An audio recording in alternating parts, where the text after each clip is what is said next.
In Buddhism, there are also similar things, like if you're not yet a Buddha and you claim to be a Buddha, then you will go to hell, forever even. That's the greatest sin you can do. The same if you use God's power, God's name, God's glory to build a net of ego, glamour for yourself, then definitely you'll be punished. Not by God, by Maya, ironically. You see, because you go into the Maya domain like this world, but you claim yourself to be a Buddha, meaning the opposite direction, the opposite power, and Maya knows that you don't have it, then of course they drag you down. There's no even need for any excuse because you're too vulnerable already. You have nothing, but you claim to be great so that people worship you, make offerings to you, or are even controlling people, oppressing people, or raping other people for money, for fame, or for ugly, lowly, low-life desire. Then of course it's enough for Maya to drag you down to hell because you don't have any other power to be protected anyway. You claim you are a Buddha or saint, that means you have at least some power, but you don't have, so they will drag you to hell. Yeah.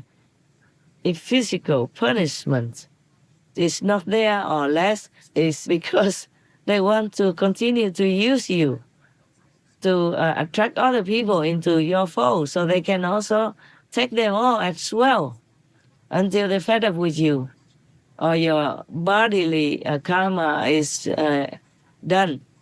Then they take you, all your complete being, all your bodies into hell.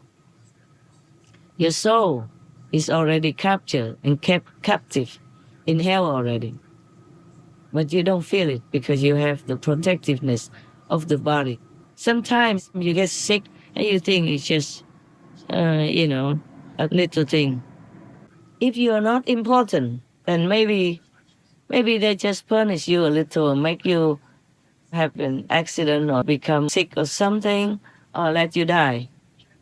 But if you are important to them, you attract many other people into your fold to follow you and do wicked things with you, like stealing other people's money or doing anything they can, because you say you will clean all their karma, which is a lie.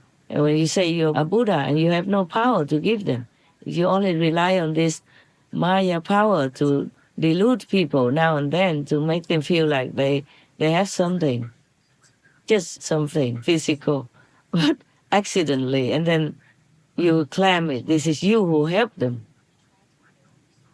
Then of course people believe in you more because of the Maya tricks and Maya tricking power, until they're fed up with you, so you'll be in jail or you die.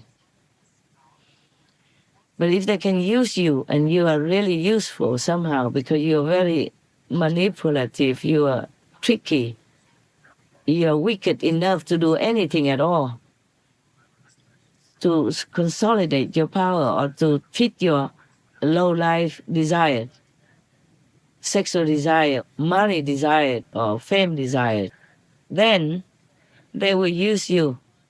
It seems like forever, but one day you will see it because your soul is already held captive by them. You can't run anywhere.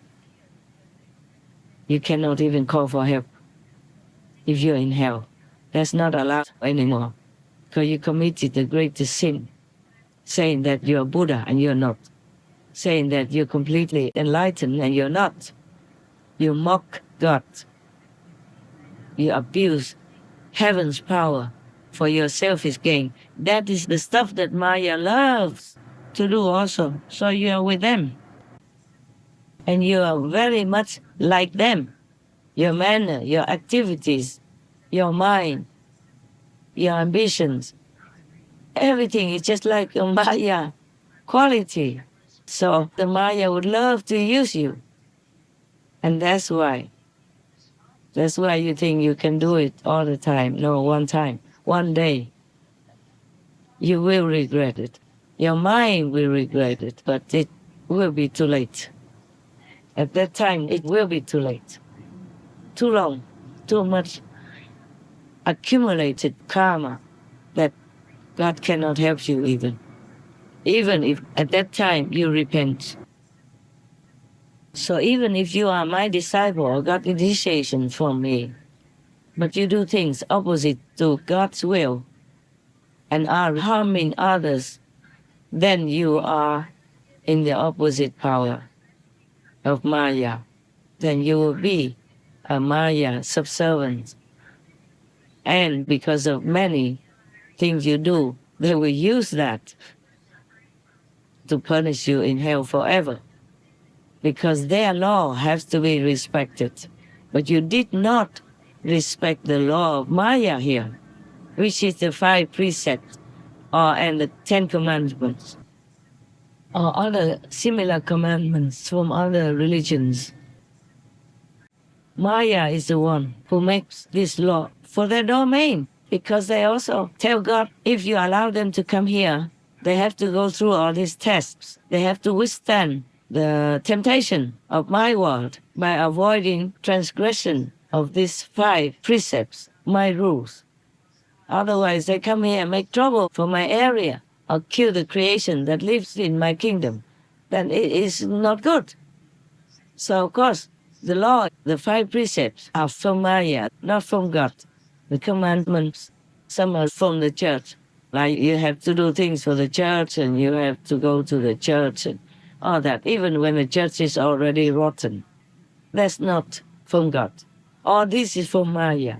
Because Maya wants the beings who come down in his domain to prove that they're really worthy as God proclaims it. If they are godlike, if they have God's spark and God's power in them, they have to prove it. So if a person, a being who comes down here and does the opposite of godlike quality, then he is not godlike and he's not from God. That's what Maya says. Then he is subject to be punished, to be burned in hell. They say to clean out that madness. But all this is not from God. God told you to keep them so that you be safe. You can be completely protected. But the 5 precepts are not from God. Now you know. So even if many people do charity, but they're not clean enough, they're not humble enough, they're not pure enough, and they're not worshiping God, then they're doomed. They will also go to hell. But we, the disciples of God, God disciples, my initiates, can do charity.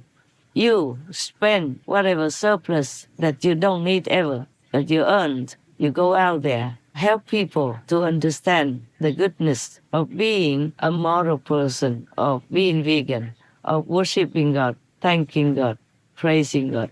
By printing flyers or organizing a party, giving them free vegan food, distributing flyers, printing goodness from God's teaching through actions.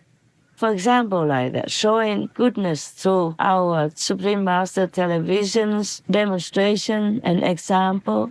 Also some of the films that praise goodness and examples of goodness made a long time ago by our association, showing them my teachings, public teachings. For example, like that, teaching them to cook vegan, helping them to taste vegan food so that they know they are good and nutritious. Because this is the best charity you can make. That's the most pleasing to God and Buddhas. But without ego, you must know you're doing that as a duty to help your fellow beings. Because you also rely on them all this life, in this lifetime, to survive, to have food, to have clean water, to have everything that you have. Without them, you also have nothing. They also came here to do their duty. But if they stray, then your duty is to bring them back to the right path. Or the best is the Kuan Yin path, but they have to be sincere. They have to know that God's the greatest. They have to thank all the Buddhas, all the masters, saints, and sages in all directions of all times. Otherwise, your charity is useless. The Buddha said that to donate true teaching is the best donation, is the best charity. 布施法是最高的布施，最得福的布施。Bố thí pháp là một sự bố thí cao quý nhất, được nhiều phước báo nhất. But you have to be pure in your heart and humble to thank God for the opportunity to do it. That you have finance, that you have health enough to go do it. Do it on your website, on your Facebook, on your web accounts also. Do anything to donate Master's true teaching to the ignorant masses out there. That will help you also. That's the best charity.